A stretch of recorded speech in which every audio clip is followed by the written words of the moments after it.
I come from a big family, one of 7 kids.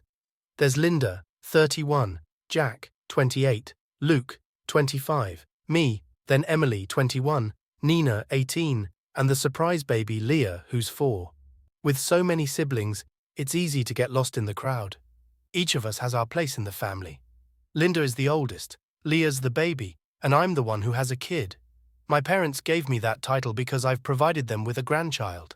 Emily, on the other hand, is the golden child. She was the last planned kid, meant to complete our family. She was born premature, and I get why my folks coddled her, but it's more than that now. Emily's getting married soon and told us she moved the date up because of a cancellation. No big deal, except the new date is the same day as Nina's high school graduation. Emily seemed sorry but said the date was already set and invitations printed. My parents usually go all out for our high school graduations, but they said they had to miss Nina's this time. We were all understanding, thinking it wasn't intentional. But Nina told me and Luke later that she was there when Emily got the call about the cancellation. She reminded Emily about her graduation, but Emily laughed and accepted the new date anyway. This, as much as I hate to admit, is typical of Emily. She booked her engagement party on the night of Nina's 18th birthday, though luckily Nina wasn't celebrating until the weekend. She announced her engagement at Linda's wedding anniversary, making everything about her. When I confronted Emily about this, she said Nina's graduation didn't matter. She wanted to marry the love of her life sooner, and our family had been to plenty of graduations already. She even said, "We still have Leah VGJTMM's graduation." What really gets me is how much Nina has looked forward to her graduation. She's watched all of us graduate with huge celebrations thrown by our parents. When I asked Nina what she wanted, she said she wanted her day. So I told my family that Nina and I wouldn't be attending the wedding. Luke also decided to skip it. Everyone's angry, especially Emily. I didn't help by saying I could watch our other siblings get married since it's all the same to her. Mum's trying to convince me to come to the wedding, saying graduation isn't as important. But if I don't stand up now, it sets a precedent that Nina always means less than Emily. I've received messages calling me an idiot, saying I should be a good brother, but that's exactly what I'm doing. My son was supposed to be the ring bearer, but with how my family is reacting, I'm thinking of pulling him out of the wedding too. Dad told Nina he'd take her to dinner after the wedding, but Nina's staying with me now because Mum 1VJ/TM and stopped cornering her. Emily VDJTM's wedding was supposed to be a month after Nina VDJTM's graduation. I think she wanted to get married in June, but the venues she liked only had openings in July. She's had to sacrifice parts of her wedding to make the new date work and spent more money. Emily and her fiancé GC have been together since they were 16, so I don't DJJTMT know why she VDTMs in such a rush now. She used to be happy just being with him. IVDATM not close to her fiancé GC. But he seems nice enough, the opposite of her. I don't think Emily's pregnant, but who knows? She's always said she wouldn't have kids until she's at least 25. But things change. Maybe she likes the attention my son gets from our parents or something. And those are just a couple of examples. For instance, I proposed to my partner 2 months after Emily got engaged. It was something I'd planned for months, and my family knew about it. The proposal was on a day significant to me and my partner. Emily was angry because she felt overshadowed. I should have waited until this year, so Emily would be married beforehand. Our brother Mike was cheated on a few years back. It really shattered his heart and confidence. Not long after the incident, Emily asked him if he could give her a necklace he had bought for his girlfriend because it's not like he needed it anymore. When Mike yelled at her, she cried to our parents, claiming she was just trying to help him. She broke her leg the morning of Mike's college graduation, an accident, but we all agreed it was pretty on brand for her. I don't want to defend my parents because they are wholeheartedly in the wrong here, but I think they believed Emily had spoken to Katie separately when she announced the date change back in March. They seemed to think maybe they had worked something out between them and saw it as an unfortunate mistake. Katie only told Leo and me last week that it was intentional. Our parents have otherwise been good at attending and throwing events meant for each of us specifically, but unfortunately, on more than one occasion, the spotlight always turned to Emily for some reason or another.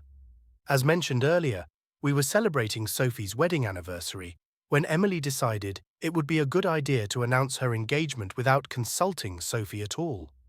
Our parents allowed and encouraged her by being excited for her. They don't seem to have noticed this pattern in Emily's behavior. As I'm writing this, I'm thinking maybe I should make a list of all the instances I can remember and confront my parents with it. Unfortunately, we all know which of us were planned and which were not. Sophie wasn't planned. Mike and Leo were, but I wasn't. Then our parents decided to try for another girl, and they got their miracle with Katie. Nadia was their surprise gift, and Lily's their blessing. It's not that any of us were unwanted, just unplanned. I think our parents assumed Lily would be the baby, and when she was born premature, they never reconsidered their stance that she's their miracle child. They love Katie, and they love Lily, and my mum did apologize about missing Katie's graduation when Emily first told us about the date change. I think she mentioned we could celebrate as a family after Emily came back from her honeymoon. But things changed when Leo and I sat Emily and our parents down to tell them that Katie wanted to attend her graduation, and we were going to be there for her. Too many big days have been monopolized by Emily, so I want Katie to have a day that is hers, even if it's only celebrated by her two brothers, her brother's partner, and her nephew. Update. It's 2 days after the showdown, and I finally have an update. I've had to condense it quite a bit because a lot has happened. Before I start, Katie wanted me to thank everyone who congratulated her on her graduation. She was overwhelmed by the support you all gave her, especially after she faced such opposition from our family. So let's start.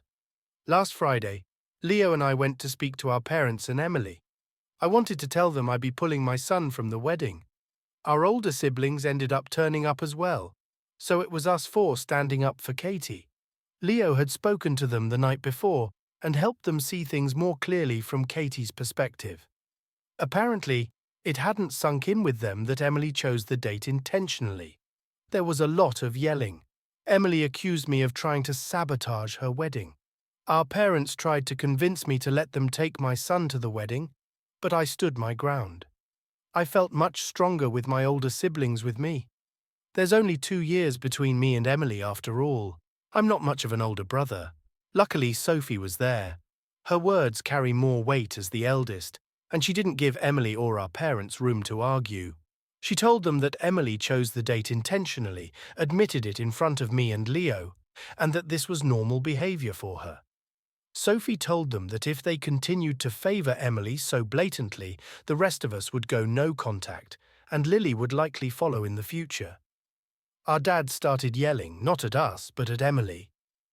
I've never seen him so angry before, and to see it directed at Emily was shocking. Our mum asked us to leave. We didn't hear from anyone on that side until Monday, when Emily's fiancé, George, asked to meet us at our parents'. He apologized to Katie.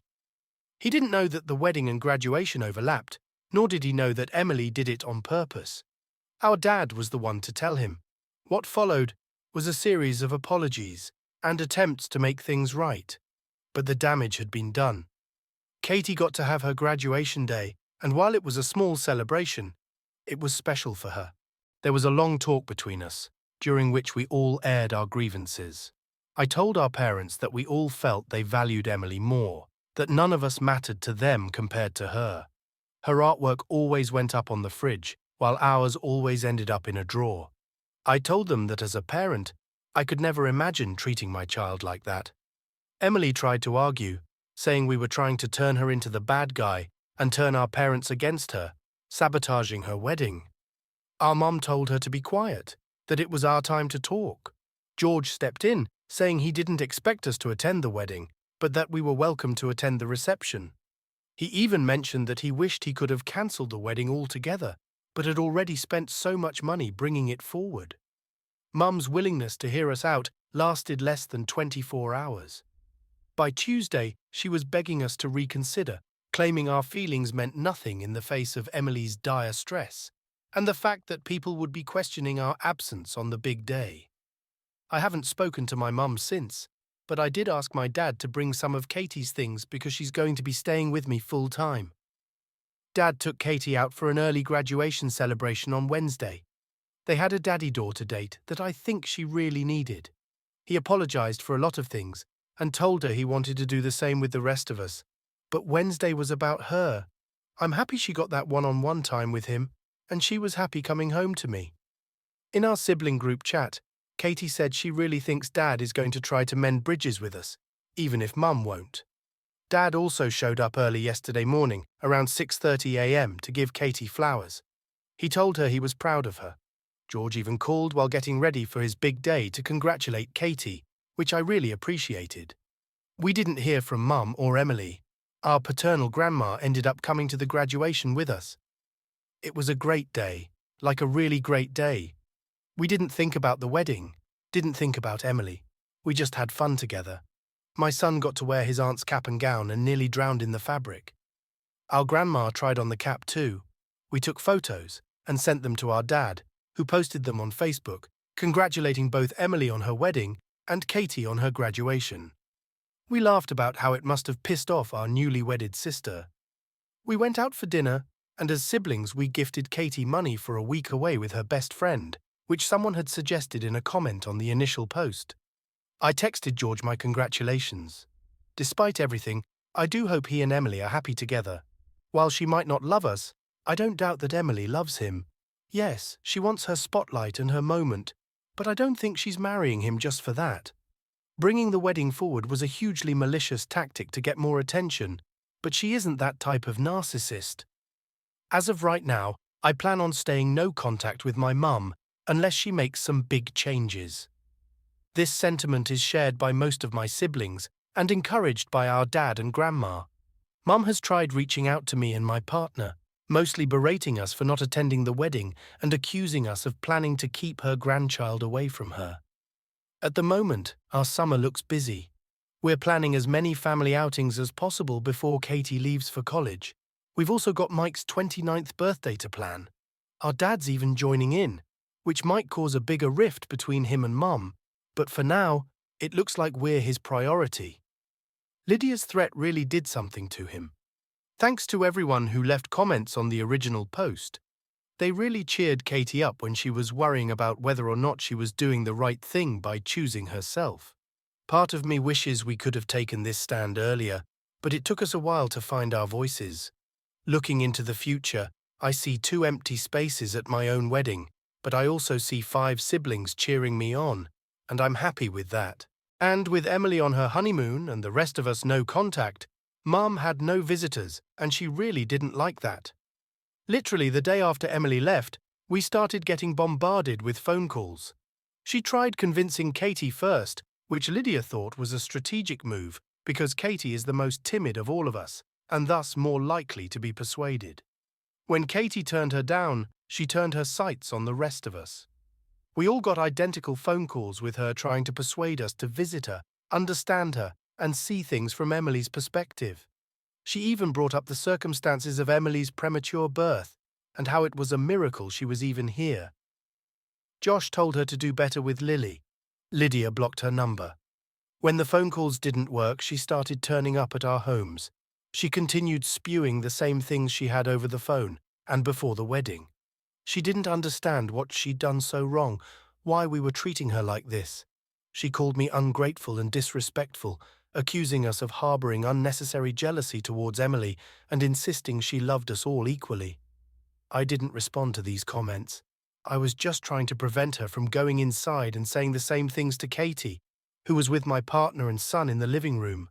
Her comments didn't deserve a response, and when she was done, I asked her to leave as calmly as I could. But truthfully, I felt like crying. Who wouldn't feel terrible with their mum yelling in their face like that, downplaying years of pain and calling it unnecessary jealousy? My siblings and I have been let down time and time again by her and our dad ever since Emily was born. They missed out on so many things over the years, both big and small. But we had one thing they never missed, and we were happy with just that one thing: our high school graduations. But they couldn't give that to Katie. All we had were our high school graduations. They missed Josh's college graduation because Emily broke her leg. It was an accident, I get that, but they never made it up to him. They never celebrated this huge achievement afterward, and he just had to grin and bear it. Our mum didn't turn up to my partner's baby shower after making such a huge fuss about it because Emily didn't want to go and wanted them to get their nails done together instead. But our jealousy is unnecessary.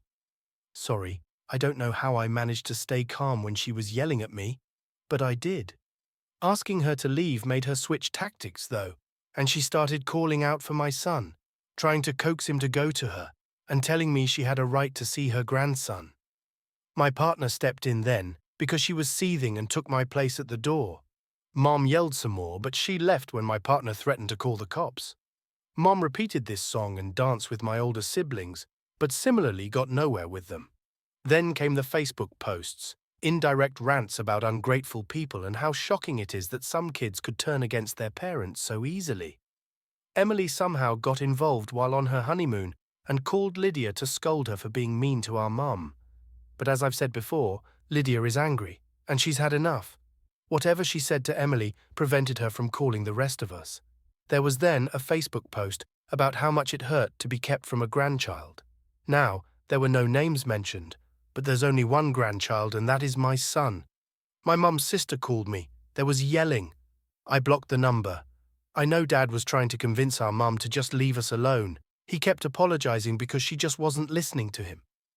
Emily came home after 2 weeks and tried reaching out to Lydia again, asking for us all to talk because, and this is a quote from Lydia, "Clearly, you all have some issues to work out." We did not turn up. Emily was very angry about that because she's not used to us not turning up for her. July wasn't all bad, though. While our mum was on a rampage, our dad was still trying to do better by us, and he's improved a lot. In July, he and I went out for a meal together, just the two of us, and grabbed a drink. He apologized. It wasn't a generic apology that he could have repeated to all of us about how he's sorry that he hurt us and neglected us. He brought up specific instances he wanted to apologize for.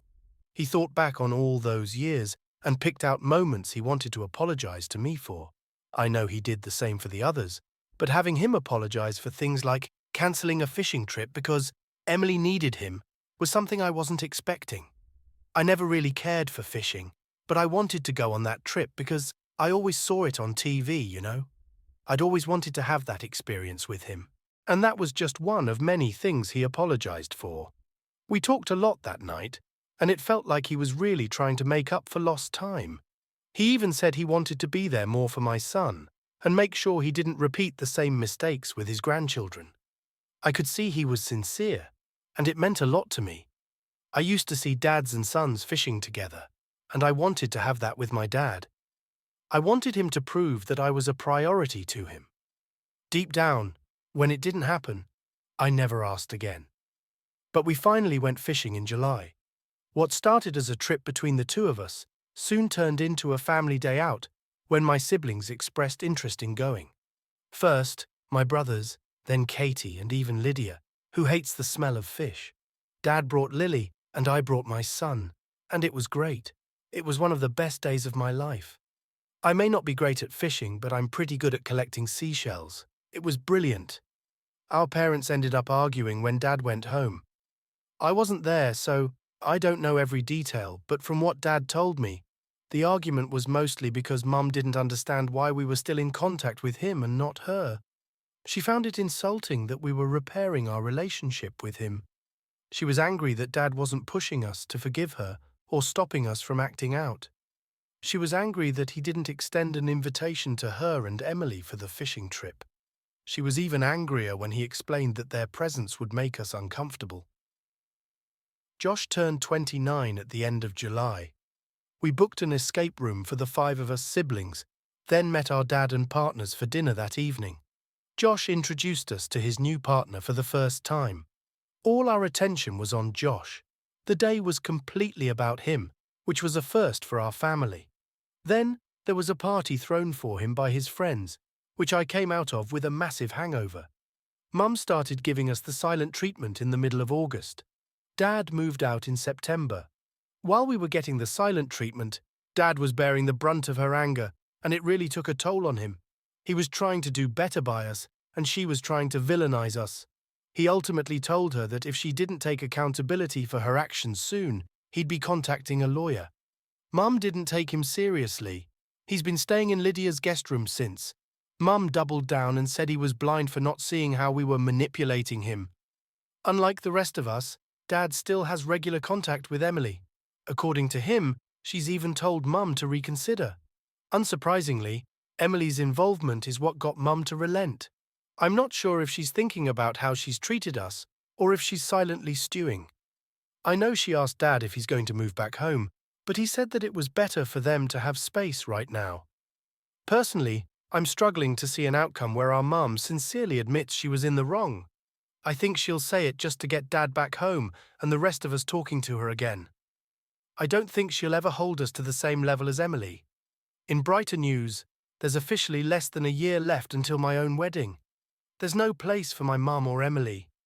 My partner Jade and I are having our fathers wear ties that match me and my groomsmen, something I originally didn't plan to do but am happy with now. Katie settled in at college. She's made new friends with kids in her classes and is enjoying herself. She's happy. Even though we have an active group chat, she FaceTimes me every few days just to talk. Most of what she says I've already read in the group chat, but I'm always willing to listen to her stories again. Katie never used to talk this much. She looks a lot happier now than she did 5 months ago. I think that's everything. I'm sorry for the novel, but like I said, a lot can happen in 5 months.